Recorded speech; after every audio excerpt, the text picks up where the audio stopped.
This one catch changed the Georgia Bulldog football program forever. That's what we're going to talk about in today's video. In fact, we're going to talk about the top 10 biggest single catches in Georgia football program history today. It's the offseason. We're going to dive into some Georgia history and talk about the biggest catches that we've ever seen players make as a Georgia Bulldog. This is going to trigger a lot of people, and I want to make sure that y'all put your top 10 single catches in program history in the comment section below. But we're going to have some fun with it. We're going to dive into it. So it was tough to put together, but I found a way to do it. So we're going to dive into it right now, starting at number 10, going all the way up to number 1. Now, number 1, I think some people may disagree.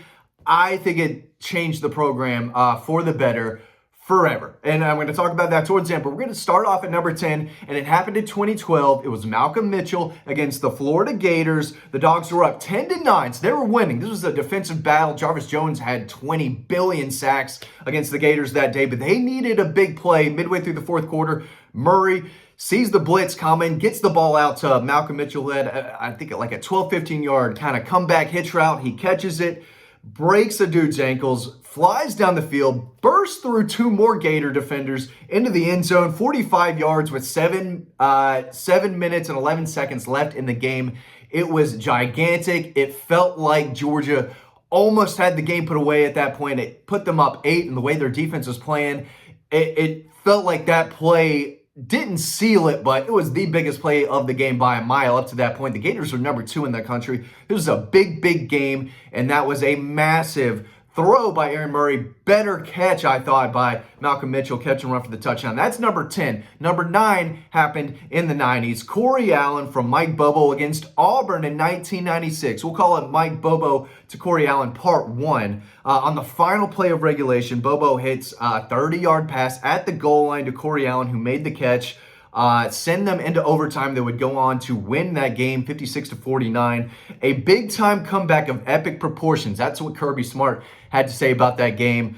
It was just a wild ending. The Dogs had 1 second left. Hail Mary chance to really tie the game. Bobo drops back there 10 yards, slings it, and Corey Allen makes the big-time catch at the goal line to send it into overtime.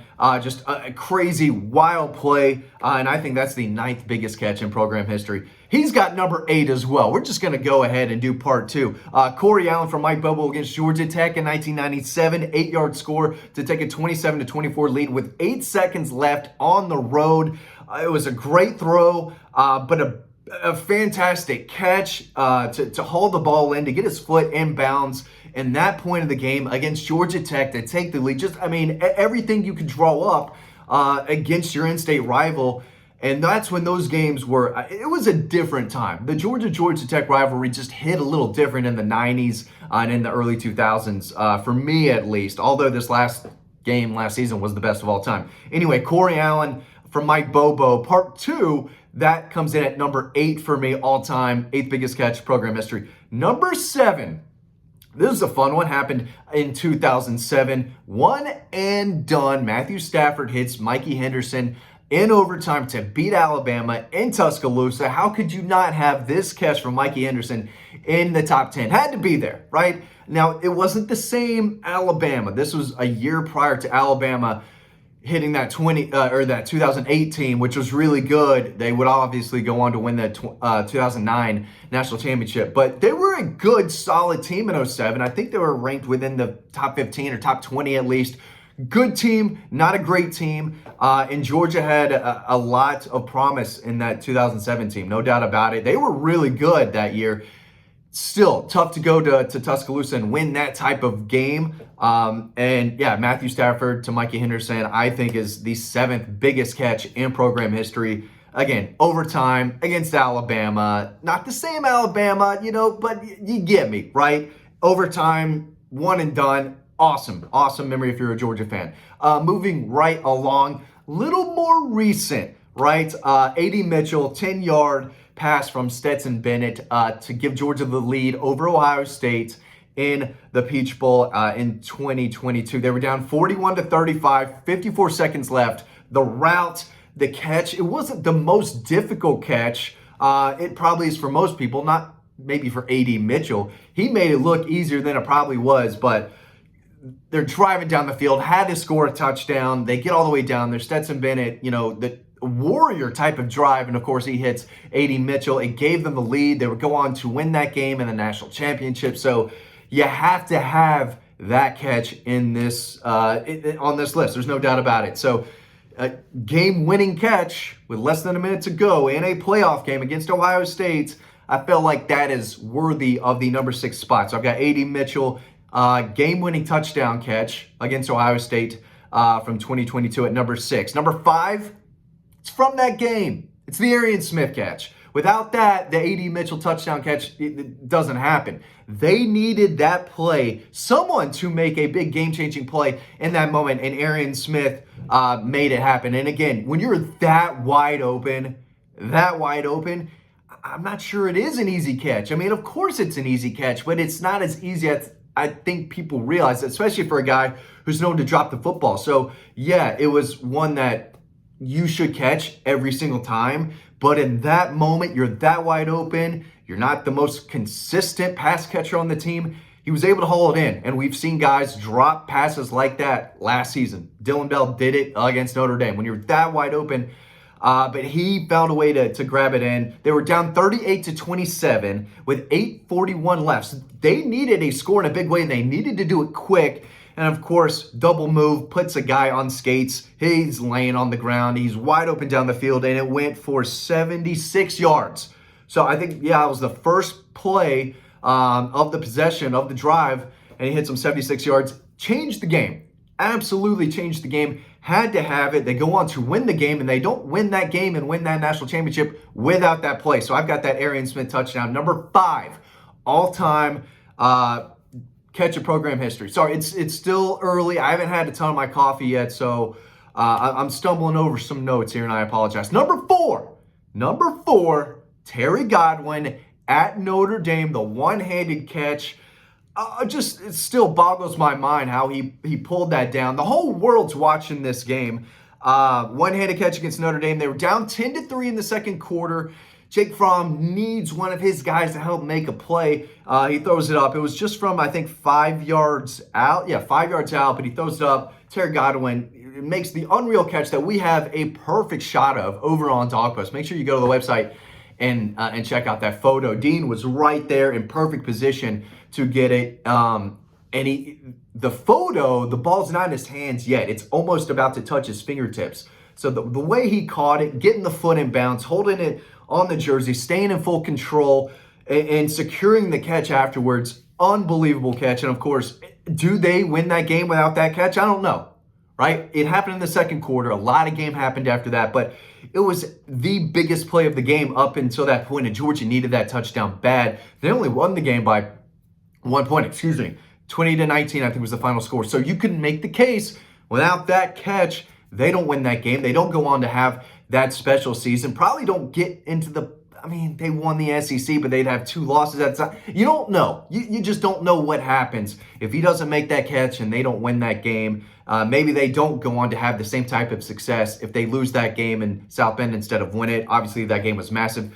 Anyway, that catch, number 4 for me, the quality and toughness of the catch, I think, goes a long way too. Number three, 70x takeoff. David Green to Michael Johnson, 2002. Unbelievable throw and catch. One of the biggest plays in Georgia football history. Still, it has to be up there. Georgia was having a great season. They were on their way to possibly their first SEC championship in a long time, right? Since the early 80s, maybe 82, right? Someone can correct me there, but they had to win that game. That was a really good Auburn team. They drive down the field. I think Freddie Gibson had a massive catch down the sidelines. But yeah, 4th and 15, Green to Johnson, 19-yard touchdown score. The Dogs were down 21-17 with less than 2 minutes left.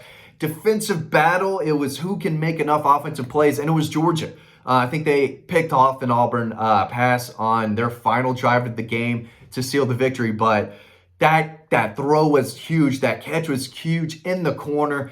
That time of the year was that sweater weather game with everything on the line, and that was an incredible Georgia team in 2002. And it was because they were able to make plays like that. Michael Johnson went off, had a crazy career game there. But number 3, David Green to Michael Johnson to beat Auburn in 2002, go on to win the SEC championship. That is the 3rd biggest catch in program history in my eyes. Number 2, Lindsey Scott taking off against the Gators in 1980. Buck Bellew scrambling, finds him, points out, says stop right there, hits him. Then he turns around and outruns several Florida Gators to the end zone to win the game. Larry Munson's fallen out of his chair. The stadium's halfway collapsing, and they would go on to win that game thanks to that play that went 92 yards, catch and run in the final seconds to lift Georgia to a 26-21 win over the Gators. They would go on to win the national championship in 1980, of course, and without that play, do the Dogs win the national championship in 1980? I wasn't there. I don't remember it. You tell me. Probably not, right? Probably not. So, yeah, Buck Bellew to Lindsey Scott, which was probably the biggest play in Georgia history until a catch that happened just a few years ago. Got to be A.D. Mitchell against Alabama in the national championship game, 2021 title game, 2nd and 18 from the 40, 8:15 left. The Dogs were down 18-13. Had to have something in the biggest way. They needed points on that drive in a big way. Stetson Bennett gets sacked, and it almost felt like it could unravel. And then he drops back 2nd and 18. He throws it up to A.D. Mitchell. The offsides on Alabama gave them the free play, and he threw it up to A.D. Mitchell, who, Randy Moss, that Alabama defensive back, blanking on the kid's name, but great catch, amazing throw, amazing catch, had to happen, gives Georgia the lead, changes the game. They would go on to win that game, and I would say the biggest game, the biggest win in program history. That was the biggest play that had to happen. And so that, I think, is the biggest single catch in program history. The A.D. Mitchell touchdown from Stetson Bennett in the 2021 title game, 2nd and 18. Now, a lot of people are going to be mad there's no A.J. Green on this list. I wanted to put the catch against Colorado up there. That might be the most difficult, craziest catch I've ever seen. Wanted to put it in there, but I couldn't. They lost the game. They lost the game to Colorado. Amazing catch, worthy of the top 10, but you can't put it in. They lost to Colorado, and I'm not putting that Malcolm Mitchell against Florida catch out. But it was a more difficult catch, but it was a better play. But the catch by Malcolm was still awesome, and what he did after the catch is part of it. I wanted to put a Brock Bowers catch in there, but again, he had more plays. Every time Brock Bowers made a 5-star amazing catch, it was still probably a better play. I wanted to put the final one against Alabama in that 21 title game, but it was an easy catch, and it was kind of an easy score. It was a momentous catch because it was a memorable play, and a play that put them up 8 in the winding kind of minutes of the game. I want to put that one there. The matrix move against Ohio State to get the first down on that 4th and 2, 4th and 3, he stretches out just alien-like. I want to put that there, but again, that's more of a better play than it was a single catch. So let me know, am I crazy for omitting an A.J. Green or Brock Bowers catch? I wanted to put him in there. I wanted to. Couldn't find room. You let me know. You've got a list too. Put it in the comment section below. So it's an off season. Want to have fun with this video, and it got me thinking, where would I rank the top 10 biggest catches of program history? And I tried to put one together, right? It's the off season. Trying to have some fun with it. Hope you enjoyed it. It's a piece of content, but let me know what you think in the comment section below.